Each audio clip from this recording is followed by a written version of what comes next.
right now the estimates are about 11 million metric tons of new plastic enters the ocean every year, and that's expected to triple to about 29 million metric tons by 2040. Hey, what's up, everybody? We got Tim Silman of Lonely Whale on the podcast today. We had a really long conversation about Lonely Whale, some of the things that they're doing, how they're helping eliminate ocean waste and plastic pollution through some of their innovations, some of their partnerships. But we had such a long conversation that I'm going to break this up into 3 episodes. So if you want to learn about Lonely Whale, what they're doing, who they are, a little bit of background on some of the issues that we're dealing with ocean plastic, episode 1 is for you.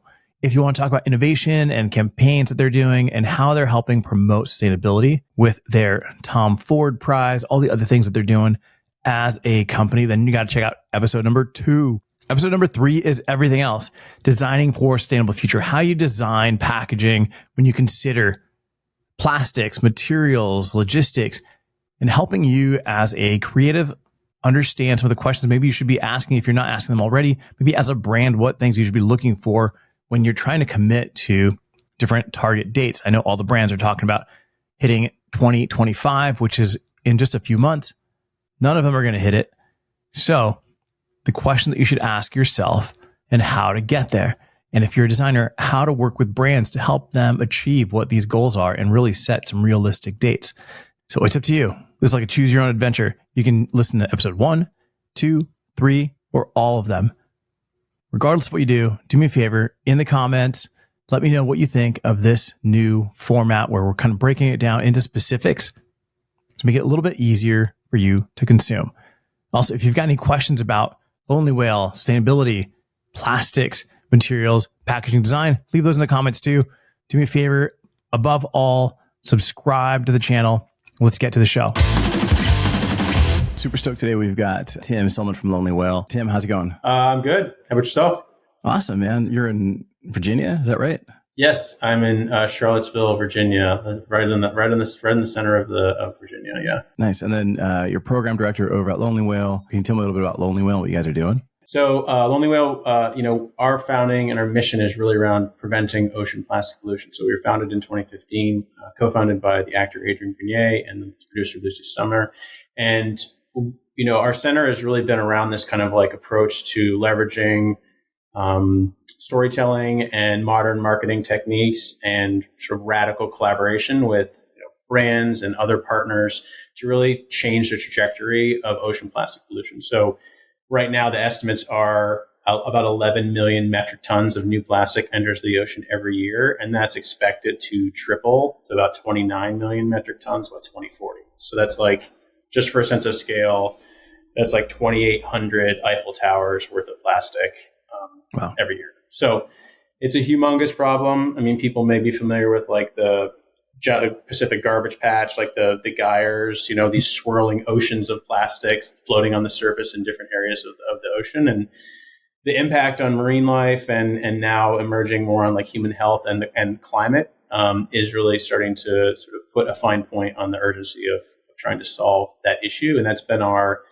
focus for the last 10 years, is sort of these like radical approaches to changing that trajectory. Like, is launching a new company today really the most sustainable? Yeah, I mean, well, I think it's a balancing act, right? Like, I mean, in macro level, like, do we need more stuff? Probably not, but like, that's just the way the world works. And so I think it's like, what are the different leverage points? I mean, that I think applies to a lot of different ways you could approach this problem. In terms of, brands and design, I think it is kind of a balancing act, just in the fact that like, how does capitalism work, right? It's competition. So, I mean, like if you're a giant brand and you're kind of, people are churning through product, they've got sales, they got targets to meet, things just kind of are a process, and you need to be using those assets and things you've invested in, in the optimal fashion. What changes your perspective and why would you deviate from what you're doing currently? And that's like external pressure or internal pressure, right? Mm-hmm. And the external pressure can come from a lot of different, avenues. It can come from advocates like us, sort of really, trying to change the narrative among the public. It can come from regulators who, increasingly, like in the European Union, are really looking at packaging and sustainability.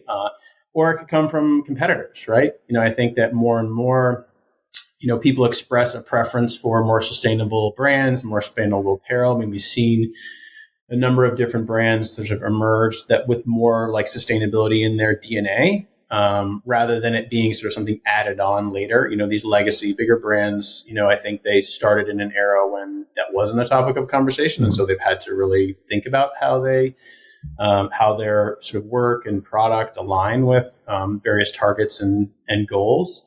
But if you're a new brand, you can start with that and imbue it, from the outset. That's the challenge. That's one of the challenges I see with like a new brand launching. The speed at which is required to launch a brand, it can take a couple of years, but it still feels like the momentum's so fast that packaging is like the last thing that you consider. And then that's where you're making decisions where like, okay, well, a plastic insert's going to be cheaper than a molded fiber one, or whatever that momentum kind of pushes you into plastic, or it may not be the right solution. That tends to happen. And then changing, it always isn't the easiest, because you've already kind of set your cogs, and now it's like, okay, well, I can't shift midstream. If anybody wants to learn more about Lonely Whale, they can go to lonelywhale.org. What else do you guys have that a creative can go and listen to or watch or learn? All that stuff's on our social media, and you can go at Lonely Whale. Like us, we have about 400,000 followers on Instagram, and have very, lean in pretty heavily on how do we communicate. And, I think I'm not a designer, but we have like these amazing creative thinkers on our team and designers that we work with from like a visual perspective to really create, compelling messages. All right, that's it for the pod. Episode 1 is done. Go check out episode number 2 and then number 3.